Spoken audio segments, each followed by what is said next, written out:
MBTI는 16가지 유형이 다잖아요. 세상에 70억의 인류가 있는데 모든 사람을 MBTI로 나눠서 생각하는 건 되게 위험하다고 저는 생각해요. 어떤 진단 툴도 다 마찬가지. 그 안에 안 맞는 사람을 막 낑겨 넣어서 너는 이런 사람이야 이렇게 해놓으면 이 사람에게 또 다른 프레임을 씌우게 되겠죠?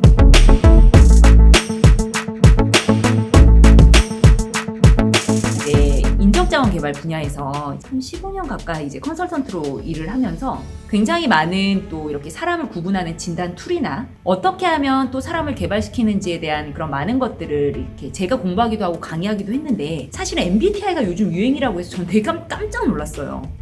왜냐면 이게 제가 10년 전에 강의하던 거고 뭐 20년 전에 되게 유행하던 거고 엄청 오래된 거예요. 그래서 제가 생각을 해봤어요.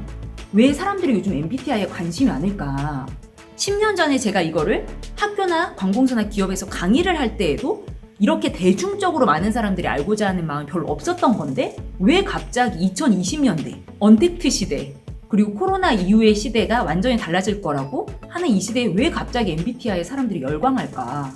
너무 불확실한 시대잖아요. 이런 불확실의 시대가 될수록 사람들은 나의 미래가 궁금하고 나의 미래가 궁금할 때 사람들은 나라는 존재가 어떤 존재인지를 되게 깊이 탐구하게 되거든요.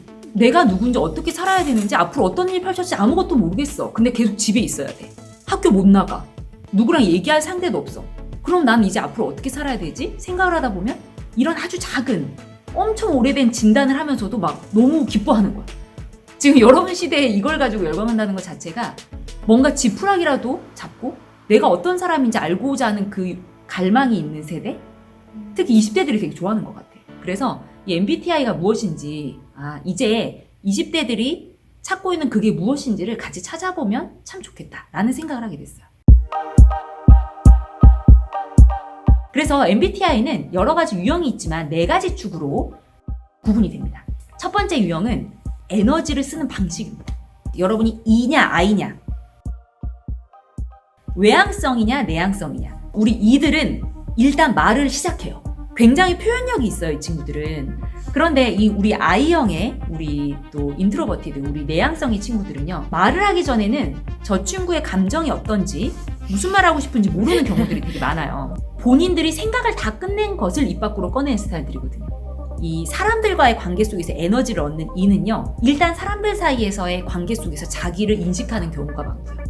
I는 뭔가 깊고 좁은 관계에서 나와의 어떤 밀접한 관계 속에서 더 만족감을 느끼면서 또 혼자 있는 시간 속에서 자기를 인식하는 경우가 많아요. 두 번째 우리 축은 정보를 수집하는 것이 기준이에요. 정보를 수집하는 방식이 감각적이냐 직관적이냐.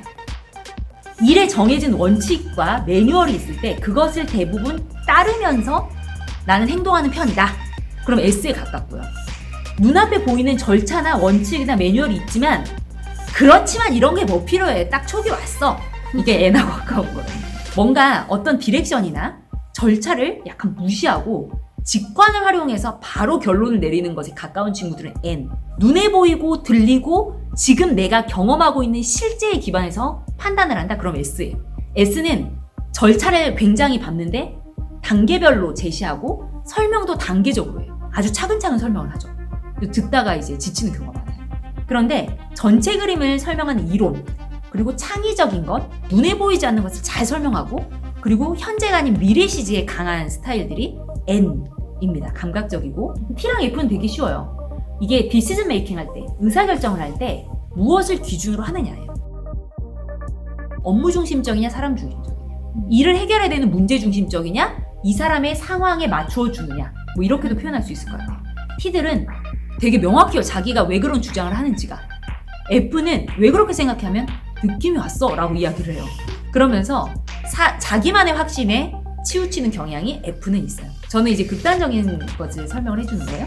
T들은 굉장히 논리적이고 이성적이고요. 자기만의 논리가 탄탄하기 때문에 때로는 자기만의 주장이 강하다라고 느껴지기도 해요. 왜냐면 기준이 명확하기 때문에 흔들리지 않아 잘. F는 정서적이고 감정적이고 사람 중심적이기 때문에 약간 변화를 잘하죠. 어제까지는 저랬는데 왜 저러지? 이렇게 느껴질 수도 있어요. T한테. 자, 라이프 스타일 생활 방식으로 가보면요, 이 J는요, 어떤 상황들이 컨트롤 돼야 돼요. 내가 알 수 있는 형식으로. 그래서 내일도 난 이걸 해야지 라고 계획을 세우고 이 일은 체계적으로 구조화시켜야겠다 이런 욕망이 되게 강해요. 이게 정해져 있었으면 좋겠다 이런 거 있잖아요. 그런데 P들은요, 인생은 다가오는 삶을 즐기는 것이지 이렇게 생각하는 거죠. 내일 어떤 일이 일어날지 두근거리는구나. 이런 건 P들이 보통 이야기를 해요. 그럼 J가 너는 두근거려라, 난 계획을 세울게 이렇게 말을 합니다. J는 결정이 딱 내려졌을 때 딱 추진력이 생겨요. 좋아, 이렇게 가는 거야. 그래, 우리가 이 일을 할 때는 1, 2, 3 이 스텝을 밟는 거야. 이렇게 결정을 내려야 돼. P는 어떤 방식으로 해결할까? 라고 상상할 때 가장 기뻐요. 이것도 생각했다가 저것도 생각했다가. 그래서 모든 일은 마지막에 급하게 추진이 돼요. 저는 이제 극단적으로 설명을 했지만 누구나 모든 성향을 다 가지고 있어요. 그렇지만 어느 쪽이 더 두드러지느냐라는 거죠. 그리고 더 재밌는 건 뭐냐면 MBTI는 자기가 그렇다고 생각하는 거지 남들은 그렇게 생각 안 할 수도 있어요. 이게 핵심이에요. 아니 나는 P야. 나는 P라고. 너 J야. 라고 사람들이 다 얘기할 수 있어요. 뭐가 그러면은 잘못된 거지? 여러분도 그런 추억이 하나씩은 있을 거예요. 나는 분명히 I라고 생각했는데 네가 무슨 I야? 라고 다 이야기를 하는 거예요. 그런데 제가 이 이유에 대해서도 설명을 해줄게요. 이 MBTI라는 툴이 갖는 태생적인 한계가 있어요. 이거는요, 어떻게 해도 오류가 있어요. MBTI는 자기가 자기를 진단하는 거예요. 내가 나를 평가하고 내가 맞다고 생각하잖아요, 계속. 근데 그건 언제까지 내 생각이에요. 그래서 MBTI를 너무 맹신하는 건 내 생각을 더 굳게 하는 것밖에 없다. 나는 이런 사람이야 라고 하는 것을 계속 믿게 되면 변하지 못할 수도 있어요. 실제로 여러분 조아리의 창이라고 여기 이제 노란 곳이 퍼블릭이라고 되어 있는데 이 노란 영역은 퍼블릭, 남도 알고 나도 아는 영역이에요. 여기 프라이빗이라는 여기 보여요?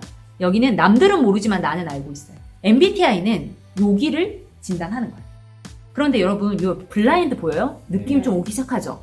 남들은 다 알고 있는데 다 자기만 인식을 못하는 자기 모습이 있어요. 이거를 이제 진단을 하는 게 되게 중요하다라고 해서 이제 산업심리학에서 소셜 스타일이라는 것을 개발을 했죠. 타인한테 진단을 받습니다. 자기가 진단하는 게 아니에요. 그럼 이제 여러분 유레카를 외치면서 그래! 남들한테 진단받는 걸로 그러면 나를 알아보겠어! 라고 할 수도 있는데 보니까 언노운이라는 게 딱 눈에 보이죠?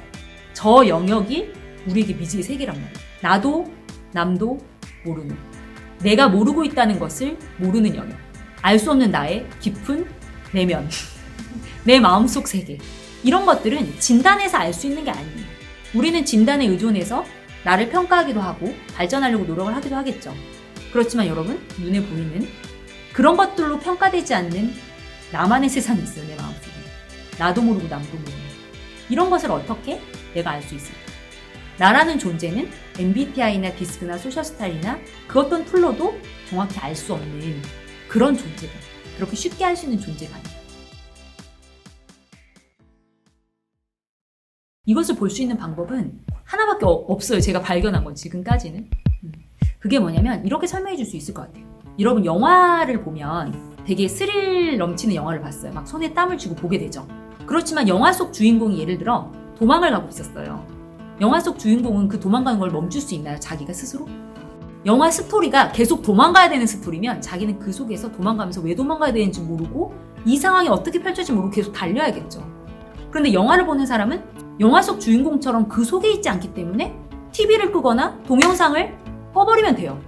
그 상황을 나올 수가 있어요. 나는 그 속에 있는 게 아니라 객관적으로 볼 수 있는 판단 능력을 이미 가지고 있고 그걸 바꿀 수 있는 힘도 있는 거죠. 밖에 있기 때문에.